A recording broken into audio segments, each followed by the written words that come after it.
جزاك الله. السلام عليكم ورحمة الله وبركاته.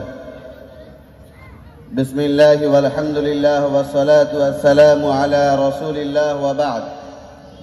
فقد قال الله تعالى في القرآن العظيم: فأعوذ بالله من الشيطان الرجيم.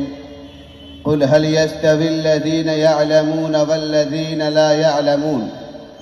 وقال النبي العربي صلى الله عليه وسلم: خيركم من تعلم القرآن وعلمه أو كما قال عليه الصلاة والتسليم. আলহামদুলিল্লাহ, সেই আসরের আগে থেকে এই পর্যন্ত যা প্রোগ্রাম আপনাদের দেখলাম, আল্লাহর কাছে লাখো লাখো শুকরিয়া যে তিনি এইরকম একটা সুন্দর বরকতময় মজলিসে আমার অংশগ্রহণ করার সুযোগ দান করেছেন। এর জন্য আমি নিজেকে ধন্য মনে করি। তার সাথে সাথে আজকের পরিচালক, আমার বন্ধুবর, আমাদের সঙ্গী সাথী জনাব মাওলানা সালাউদ্দিন সাহেব এবং আপনাদের যেসব মুআল্লিমগণ আছেন, শিক্ষকগণ আছেন, তারা আমাদের এই সমবয়সী বা বয়োকনিষ্ঠ, তাদেরকেও ধন্যবাদ জ্ঞাপন করি। তাদের মেহনত, তাদের পরিশ্রম, তাদের প্রচেষ্টাগুলো প্রত্যেকটা প্রোগ্রামে প্রত্যেকটা বাচ্চার মধ্যে ফুটিয়ে তুলেছে, যেভাবে দেখে আশ্চর্য, দেখে বড় মন ভরে যাচ্ছে যে কিভাবে এদেরকে আরও আমি শুকরিয়া জানাবো। তার সাথে সাথে এই লিল্লাহি জামে মসজিদ এর জিম্মেদার যারা দিনিয়াত মুনাজ্জাম মক্তবের, তাদের কাছেও কৃতজ্ঞ যে এইরকমভাবে আপনারা একটা সুন্দর পরিবেশ গড়ে তুলেছেন। আপনারা নিজেরাই ভেবে দেখুন, আপনাদের বয়সে এইরকম কোনো প্রতিষ্ঠান ছিল না যেখানে আপনারা গিয়ে এরকম দিন শিখতে পারতেন। আলহামদুলিল্লাহ সুম্মা আলহামদুলিল্লাহ, মুম্বাই থেকে রফিক ভাই প্যাটেল তিনি শুরু করেছিলেন। আজ 37টা দেশে চলছে। আজ প্রায় 50টার কাছাকাছি ভাষায় এই দিনিয়াত মুনাজ্জাম মক্তব চলছে। আলহামদুলিল্লাহ সুম্মা আলহামদুলিল্লাহ। আল্লাহর কাছে আমরা সবাই দোয়া করি যেটা সারা বিশ্বব্যাপী যেন আরও ছড়িয়ে যায়। প্রতিটি মুসলমান আর প্রতিটি নর নারী যেন এই দিনিয়াত শেখে, চাই সে বৃদ্ধ থেকে নিয়ে আর একেবারে শিশু পর্যন্ত সবাই যেন এই দিনিয়াত মুনাজ্জাম শিখতে পারে। আপনাদের কাছে তেমন কিছু বলার আমার নেই। আপনারা যা দেখছেন এগুলোই যদি আপনারা নিজেদের জিন্দগিতে বাস্তবায়ন করতে পারেন, ফুটিয়ে তুলতে পারেন, এটাই যথেষ্ট। তারপরেও আজকের আমি যেহেতু এসে গিয়েছি আর আপনাদের সম্মুখে 1 মিনিটের কথা, একটা কথা আপনাদের কাছে আমি বিশেষভাবে রিকোয়েস্ট করব, আবেদন করব, নিবেদন করব যে এইটা যেন কিয়ামত পর্যন্ত এখানে প্রতিষ্ঠিত থাকে।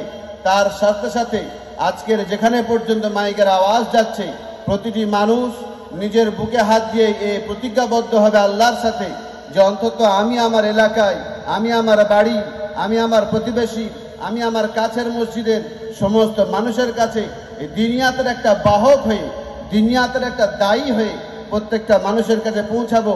নতুবা আপনি একবার ভেবে দেখুন, এই বাচ্চারা যদি আজকের দিনিয়াতে না থাকতো, আজকের এদের সমবয়সী যারা দিনিয়াতে নেই, তাদেরকে দেখুন কোনো মোবাইল নিয়ে বাড়ির কোণে পড়ে রয়েছে, তাদেরকে দেখুন কোথাও ডান্স হাঙ্গামা করছে, কোথাও দেখুন তারা বেহায়া বেলাল্লাবানা নির্লজ্জতার মতো ঘুরে বেড়াচ্ছে। আজকের প্রতিটি সময় আমাদেরকে আমাদের সমাজ আমাদের চোখে আঙুল দিয়ে দেখাচ্ছে যে আমাদের যুবক যুবতী ভাই বোনেরা তারা কিভাবে নির্লজ্জতা আর দিন থেকে বেদিনের দিকে দৌড়াচ্ছে। জান্নাতের পথের রমণী হওয়া দরকার ছিল, যারা জাহান্নামের ইন্ধন আর জাহান্নামের জ্বালানি হয়ে চলছে। এর জন্য আমাদের সবাইকে এগিয়ে আসতে হবে, আপামর জনতাকে এগিয়ে আসতে হবে। নর নারী, শিক্ষিত অশিক্ষিত, যার অর্থ আছে যার নেই, সবাইকে এগিয়ে আসতে হবে। আমার সমাজকে আমি একজন দায়ী মনে করে, আমার জাতিকে আমি একজন বাহক হিসাবে তাকে তুলে আনতে হবে, তার দিনের পথে আনতে হবে। এই ভাবনা, এই ধারণা, এই আবেগ নিয়ে আপনার আমার প্রত্যেকটা মানুষকে এখান থেকে যেতে হবে।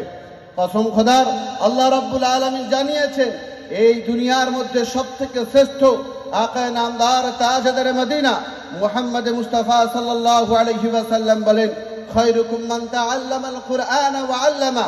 ও পৃথিবীর মানুষ, তোমরা হয়তো মনে করছো দুনিয়াবি শিক্ষা থাকলে, দুনিয়াবি ধন দৌলত থাকলে দুনিয়ায় শ্রেষ্ঠ মান পাওয়া যায়। না না না, আকায়ে নামদার তার সোনার জবানে আজ থেকে 1500 বছর পূর্বে বলে গিয়েছেন যে খায়রুকুম মান তাআল্লামাল কুরআনা ওয়া আল্লামা, যে পৃথিবীর মধ্যে সবথেকে শ্রেষ্ঠ ব্যক্তিত্ব, সবথেকে শ্রেষ্ঠ শিক্ষক এবং শিক্ষার্থী কোরআনের। এজন্য বলা হয়েছে the best person in the world teacher and student of the holy Quran. কোরআনে কারিমের ছাত্র এবং শিক্ষক এই পৃথিবীর এই ধরার মুখে, এই ধরনীর মুখে সব থেকে শ্রেষ্ঠ ব্যক্তিত্ব। দুনিয়ার মানুষকে কি দিল, দুনিয়ার মানুষকে কি বলল, এতে আমাদের কিছু যায়ও আসে না। আমার নবী মুহাম্মদুর রাসূলুল্লাহ আমাদের জন্য এই উপাধি দিয়ে গিয়েছেন, এ তকমা দিয়ে গিয়েছেন, এ গৌরবের বস্তু দিয়ে গিয়েছেন। আমরা দুনিয়ার কোন বস্তুকে না দেখি, দুনিয়ার জিনিসকে না দেখি।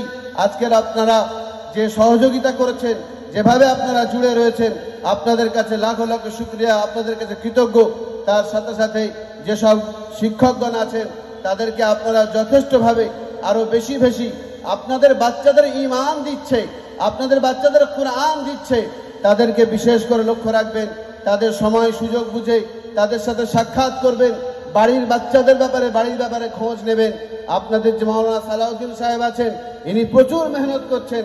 আমরা জানি, আমি তো অনেক পরে এই দিনিয়াতের সাথে জুড়েছি। আমি বেনিপুরা হাই স্কুলেও টিচারই করি, সেখানেও দেখেছি আমাদের বাচ্চাদেরকে এক একজনকে যখন তুলে আনছি, 8-এর বাচ্চা সে এই পুজোর ছুটিতে মাতাল হয়ে মদ খেয়ে এসে বলে, স্যার আমরা পুজোর ছুটিতে মদ খেয়েছি। নাউজুবিল্লাহ, আমার আপনার সমাজ থেকে বলছি, আমি অন্য কোনো বানানো কথা বলছি না। এসব কথা শোনার পরে গায়ে কাঁটা দিয়ে ওঠে। আমি বেনিপুরা হাই স্কুলের দিনিয়াত প্রবেশ করিয়ে দিয়েছি, সিলেবাস দিয়ে দিয়েছি। স্কুলের মিটিংয়ে আলোচনা হচ্ছে, এ তো কোনো মধ্যশিক্ষা পর্ষদের নয়। আমি বলেছি মধ্যশিক্ষা পর্ষদের জন্য আমরা পড়াই না। আমাদের বাচ্চাদের আসল যে সামাজিকতা, আসল যে একটা আচার আচরণ থাকবে, সে বাচ্চা কোথায় থেকে পাবে? আমি বলেছিলাম যে আপনাদের পুরো 0 থেকে নিয়ে আর যতদূর PhD পর্যন্ত আপনি একটা দেখান যেখানে বলা হয়েছে যে মাকে সম্মান করা দরকার, সমাজের বড়কে সম্মান করা দরকার, বাপকে সম্মান করা দরকার। আপনাদের কাছে নেই, তো তারা তখন মাথা নত করে নিয়েছিল। যাই হোক, বলার উদ্দেশ্য, এই দিনের শিক্ষার মধ্যে আল্লাহ পাক বহু কিছু রেখেছেন। আপনারা সবাই নিজের জান মোতাবেক, নিজের জান মাল সব কিছু কোরবান দেওয়ার জন্য প্রস্তুত হবেন তো ইনশাআল্লাহ? ইনশাআল্লাহ। আর এর জন্য বিশেষ করে এই যে বাচ্চাদেরকে মক্তবে পাঠাচ্ছে, আমরা বাপেরা দেখেছি, আমি নিজেও ফজরের নামাজ পড়তে উঠি আর রাতে বাড়ি যাই, সারাদিন দেখা পায় না। 2টো বাচ্চা আছে, তাদের স্কুলে নিয়ে যাওয়া, তাদের টিউশনে নিয়ে যাওয়া, তাদের দিনিয়াতে পাঠানো, এগুলো মায়েরা করছে। তো মায়েরা করছে, কিন্তু মায়েদের কাছে দিন এখনো পর্যন্ত আমরা পৌঁছাতে পারিনি। এজন্য মস্তুরাতের যে আমাদের দিনিয়াত আছে, বালিগান দিনিয়াত, এগুলো আপনারা অনিবার্যভাবে বিকল্প রাস্তা ভাবতেই হবে আপনাকে। বিকল্প রাস্তা কিছু নেই। রফিক ভাই পাটেল একটা কথা বলেছিলেন যে 2টো মানুষকে জিজ্ঞাসা করুন সে দিন আর দুনিয়ার মধ্যে কোনটা চাই।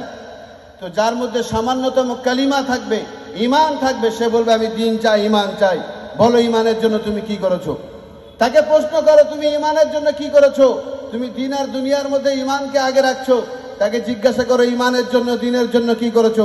আজকের আমি আপনি নিজে বুকে হাত দিয়ে চিন্তা করি যে আমার নিজের বিবির জন্য কাকে শুনে দেখেছি যে তার সূরা ফাতিহা ঠিক আছে কিনা, তার সূরা ইখলাস ঠিক আছে কিনা, সূরা ইখলাস ঠিক আছে কিনা।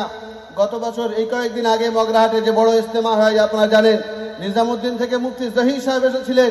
যে 4 বছরের বাচ্চা, তিনি বলছেন যে আপনারা ওলামায়ে কেরাম, ওলামাদের মজমায় বলছেন, হাজার হাজার ওলামা সেখানে বলছেন যে 4 বছরের বাচ্চা যখন সে মক্তবের দিকে না পা বাড়ালো, তো তুমি মনে করে নাও ওই বাচ্চাকে নাস্তিক হওয়ার জন্য ছেড়ে দিয়েছো। শুনে গায়ের কাঁটা দিয়ে উঠেছিল। সত্যিকারে বাস্তব কথা বলেছে। আজকের আপনি স্কুলে যাবেন, আমি দেখেছি ক্লাস 3 বইতে দেবতা কাকে বলা হয় পড়ানো হচ্ছে, তাদের নাস্তিকতা। তারা কোথায় থেকে শিখবে? এই মক্তবে আপনাকে করতে হবে, এই মক্তবে বাচ্চাদেরকে দিতেই হবে। এর জন্য আমরা সবাই ইনশাআল্লাহ এক হয়ে, একসাথে ঐক্যতার বেঁধে আমরা এক ও নেক হয়ে ইনশাআল্লাহ চলবো। আল্লাহ পাক কুরআন হাকিমে বলেছেন, হে আমার হাবিব, তুমি বিশ্বের মানুষকে বলো, হাল ইয়াস্তাবিল্লাযীনা ইয়া'লামুনা ওয়াল্লাযীনা লা ইয়া'লামুন। ও আমার হাবিব, ওদেরকে বলো যে বিশ্বের শিক্ষিত আর অশিক্ষিত কখনো সমান হইতে পারে না, কখনো তারা মান এক হতে পারে না। আপনি একটা শিক্ষিত মানুষকে দেখবেন, তার চলন বলন, তার ওঠা বসা সব কিছু আলাদা হয়ে যাবে। একটা অশিক্ষিত মূর্খকে দেখবেন, সে গালে শিখর দেওয়াটাকে মনে করবে, সে নেশা করাটাকে মনে করবে অহংকারের বিষয়, গর্বের বিষয়, কেননা তার মধ্যে শিক্ষা নেই, তার মধ্যে শিক্ষা নেই।